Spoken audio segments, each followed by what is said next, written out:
Hello friends, आज की इस प्रेजेंटेशन में हम बात करेंगे कि फायर अलार्म सिस्टम इंडिया में क्यों इतना इम्पोर्टेंट है और इसकी क्या इम्पोर्टेंस है और इसका रेगुलेटरी फ्रेमवर्क जो नियामक ढांचा है वो क्या है और क्या रूल्स हैं इसके इंस्टॉलेशन और मेंटेनेंस के बारे में।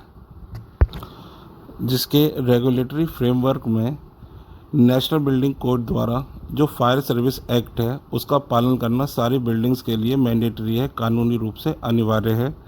जिसमें ये देखा जाता है कि किसी बिल्डिंग में जो भी फायर सर्विस एक्ट के अकॉर्डिंग लॉस बनाए गए हैं उनका पालन उनके मेंटेनेंस और इंस्टॉलेशन में किया गया है या नहीं किया गया है। आगे हम समझेंगे कि फायर अलार्म सिस्टम में क्या डिफरेंस है, ये किस तरीके से होते हैं। जैसे कि जो भी कंपनियां हैं उन्हें हमेशा ये इंश्योर कर लेना चाहिए कि अगर कोई आग लगने की स्थिति या कोई आग फैलने की स्थिति ऐसी बनती है तो वो किस तरीके से फायर सिस्टम अलार्म्स का यूज़ करेंगे। जिसमें से फायर अलार्म सिस्टम्स में कुछ फायर डिटेक्टर्स होते हैं, एस्पिरेशन डिटेक्टर्स होते हैं, फ्लेम डिटेक्टर्स होते हैं, गैस डिटेक्टर्स होते हैं, हीट डिटेक्टर्स, काफ़ी चीज़ें होती हैं ऐसी। All this fire alarm system serve different uses. इन सारे अलार्म सिस्टम का अलग अलग तरीका है काम करने का। इसके कुछ एग्जांपल हैं जो बहुत ही इंपॉर्टेंट है, जिसके बारे में हम अगले स्लाइड में बात करेंगे। जिसमें सबसे पहला आता है हीट डिटेक्टर। इसका इस्तेमाल आग लगने की या फैलने की स्थिति में जो भी कर्मचारी होते हैं कंपनियों के, इमरजेंसी की स्थिति में उन्हें अवगत कराना होता है कि इस तरह की अप्रिय घटना हो सकती है। इसका काम होता है कि किसी भी तरह के टेम्परेचर में अगर कोई भी डेवलपमेंट हो रहा है तो वहाँ पे हमारी जो भी प्रॉपर्टीज़ हैं उसमें कोई ऐसा रिएक्शन ना हो जिससे कि हमें किसी तरह का फाइनेंशियल या किसी अलग तरह का नुकसान हो जाए।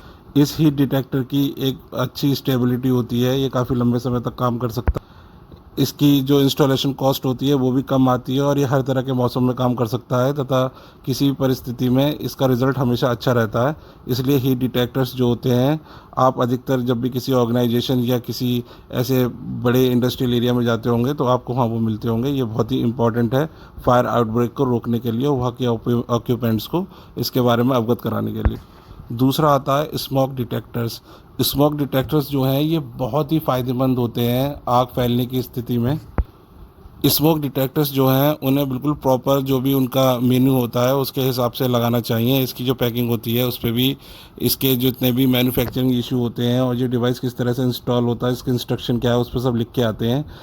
स्मोक डिटेक्टर्स जो होता है वो स्मोक को डिटेक्ट कर लेता है और ऐसी स्थिति में हम जो है अपने इवैक्यूएशन प्लान को वहाँ के ऑक्यूपेंट्स जो कर्मचारी हैं उसका अनुसरण करके या उसका पालन करके वहाँ पे बिल्डिंग को खाली कराने में उन्हें एक इंडिकेशन मिल जाता है कि बिल्डिंग खाली कराने की स्थिति है। स्मोक डिटेक्टर्स जो है उन्हें इस बात के लिए अलार्म द्वारा सिग्नल दे देता है या अलार्म बजता है तो उससे पता चल जाता है कि भाई ये इवैक्यूएशन प्लान की स्थिति है और जिससे हम किसी तरह के जो डैमेजेस हैं उसे बचा सकते हैं तथा लोगों की लाइफ को सेव कर सकते हैं।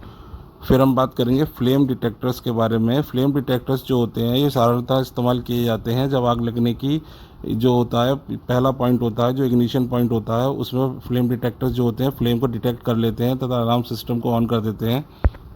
इस तरह के फ्लेम डिटेक्टर्स मोस्टली जो हैं oil refineries and manufacturing companies जो होती हैं जहाँ पे कुछ ऐसी कम्बस्टिबल्स थिंग्स होती हैं या कोई ऐसे हजार्डस एरिया होते हैं जहाँ पे आग लगने की स्थिति ज़्यादा होती है, कुछ ऐसे मेटल रखे होते हैं या कुछ ऐसी चीज़ें होती हैं जहाँ पे आग लगने की स्थिति ज़्यादा होती है, वहाँ पे इस तरह के डिटेक्टर्स का यूज़ सबसे ज़्यादा किया जाता है।